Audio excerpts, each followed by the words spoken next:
Kenapa dalam kenyataan hidup ini begitu banyak orang pintar atau orang yang memiliki kemampuan yang luar biasa? Secara alami mereka bahkan memiliki skill yang luar biasa, tapi orang-orang semacam ini juga tidak muncul ke permukaan.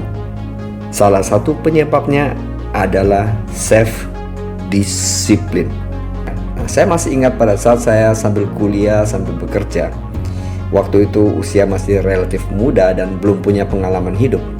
Saya ketemu salah satu manajer di perusahaan saya. Karena dia salah satu manajer yang lokal, mayoritas di situ manajernya adalah orang luar negeri. Kemudian saya ngobrol dengan beliau.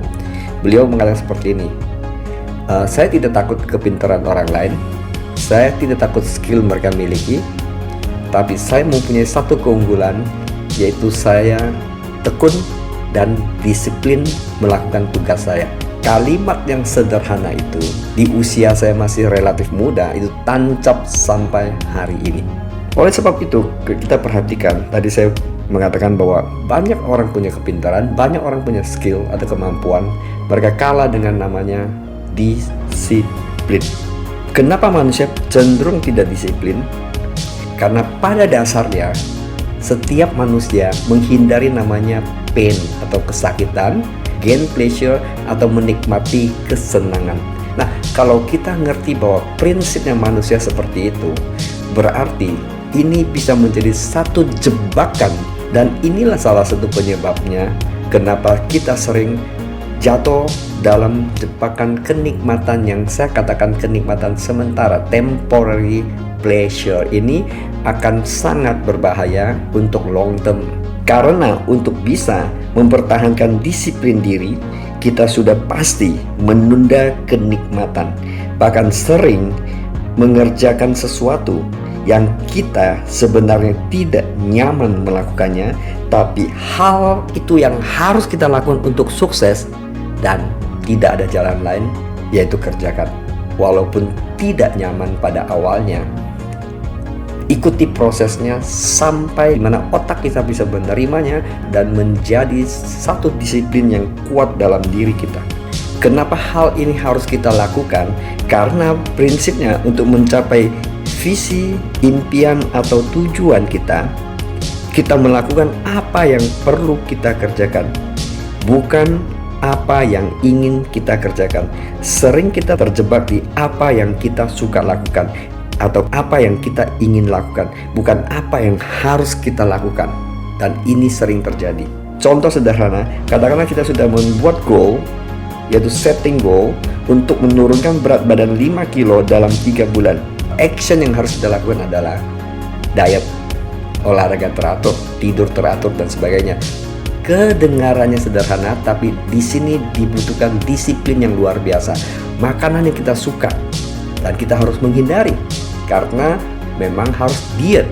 Olahraga yang rutin harus kita kerjakan.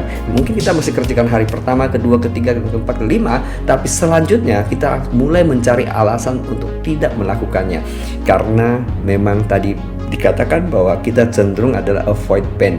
Pada saat kita merasa tidak nyaman mengerjakan sesuatu yang tidak umum, tidak biasa kita kerjakan, itu akan terjadi resistensi yang saya bahas di video sebelumnya. Persis seperti kebiasaan. Demikian juga disiplin ini bisa dilatih.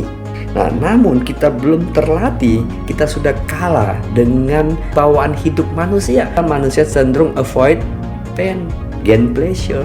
Jadi kalau ada makanan di meja yang enak, yang biasa saya makan, itu akan tergoda, dan biasanya kita akan katakan, oh ini hanya kali-kali, tapi besok mengulangi kalimat yang sama.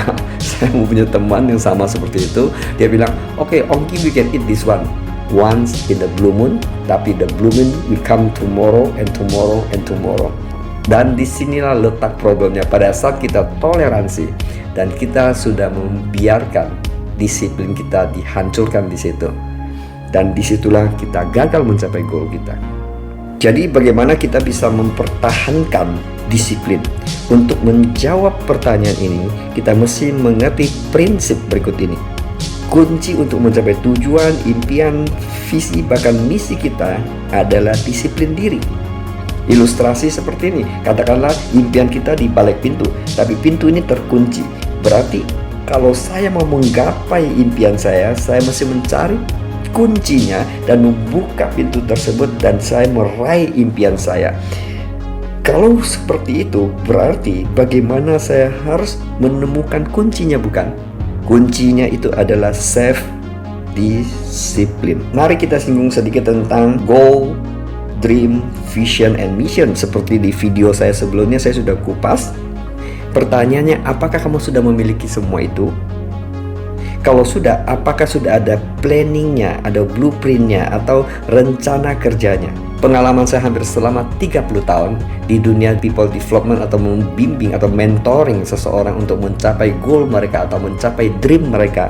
Yang saya sering temukan adalah mereka tidak memiliki goal yang jelas, mereka tidak punya dream yang jelas, apalagi action plan. Dan ini adalah penyakit masyarakat dimanapun.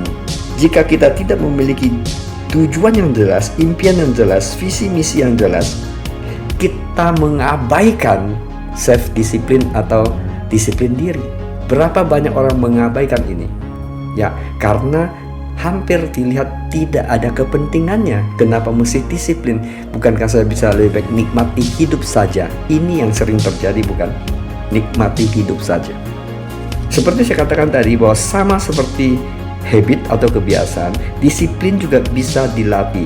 Kita bisa melatih otak kita. Avoid pain tadi, awalnya kita avoid pain, kita lakukan terus lakukan dan lakukan lagi sampai di titik tertentu otak kita bisa menerima bahwa ini adalah bagian dari proses. Nikmati saja sampai kita bisa menikmati. Sama seperti para olahragawan, kita perhatikan olahragawan di bidang olahraga manapun, mereka pada saat latihan mereka sangat disiplin. Bukan satu kali latihan, tapi konsisten latihan, ulang. Kadang-kadang gerakan yang sama, kegiatan yang sama, tapi mereka terus melakukan. Apakah itu musim hujan, musim kemarau, apakah itu musim salju, dingin dan sebagainya, apakah badan mereka nyaman, tidak enak badan, itu mereka paksakan diri disiplin no matter what. Pada saat kita menerapkan self disiplin ini, pasti ada pengorbanan, pasti ada godaan untuk kita berhenti. Di sini dibutuhkan self disiplin yang tinggi.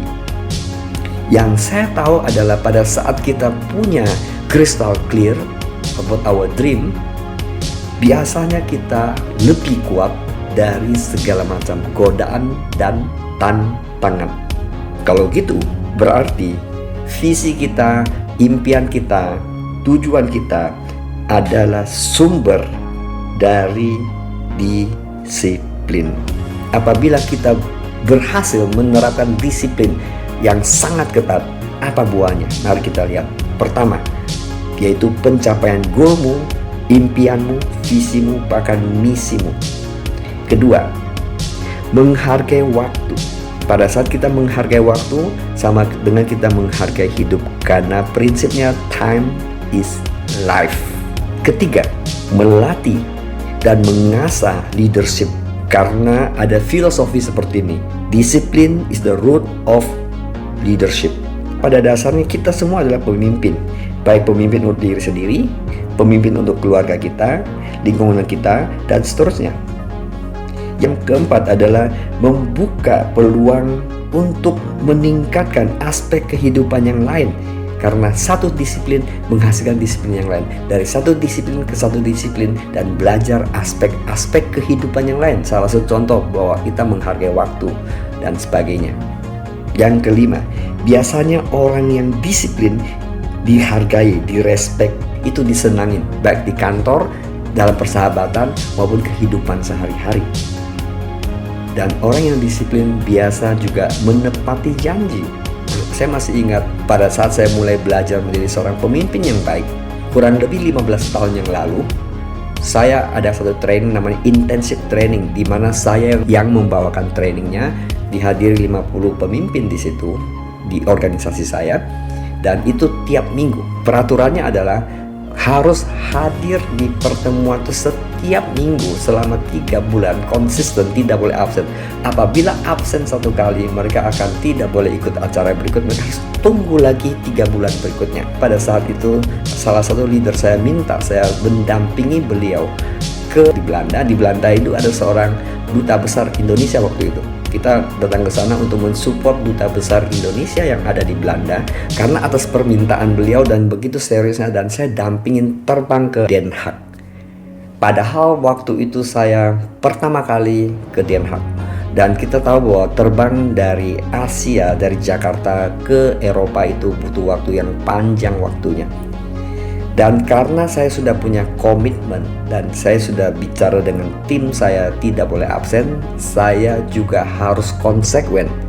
Yang dimana saya mendampingi beliau ke sana. Besok saya langsung terbang balik ke Jakarta karena besoknya ada intensive training. Sebenarnya kalau saya mau jelasin kepada leader saya, bisa aja bahwa saya ada tugas ke Belanda dan saya bilang saya absen dulu minggu depan. Kalau saya mau lakukan itu bisa-bisa saja karena saya yang membawakan training. Tapi saya tidak mau menggunakan fasilitas itu. Kenapa? Karena saya mau kasih contoh yang baik bahwa saya juga tidak boleh mencari alasan tidak disiplin. Saya tegakkan disiplinnya. Dan konsekuensinya adalah grup ini sekarang menjadi global leader dan mereka memimpin organisasi ini di berbagai belahan dunia. Ada harga yang harus saya bayar waktu itu untuk menunda kenikmatan saya main-main. Biasanya kan sudah sampai begitu jauh, ya sekalian jalan-jalan aja. Tapi saya tidak mau lakukan itu karena saya ngerti prinsipnya. Kalau saya izinkan itu satu kali, saya tidak disiplin diri saya. Saya dalam hal yang lain, saya akan memberikan toleransi kepada diri saya. Bukan saja saya janji kepada mereka, tapi saya janji sama saya tidak mau break itu disiplin. Yang keenam, kepuasan diri. Kalau kita menerapkan disiplin dengan ketat dan kemudian mencapai sesuatu, kita merasa ada satu fulfillment di situ, yaitu kepuasan atas pencapaiannya. Yang ketujuh, sesuatu akan menjadi lebih gampang, menjadi mudah kalau kita sudah berhasil membangun self disiplin. So, kalau kita tahu bahwa disiplin begitu penting, so train your body, your mind, and your spirit, and become a lifestyle. Disiplin ini sudah menjadi lifestylemu. Kalau disiplin menjadi lifestylemu, itu segala halnya menjadi mudah. It's not easy at the beginning, but it's possible. Discipline equal freedom. I'm so happy to share with you. Thank you for watching. Bye.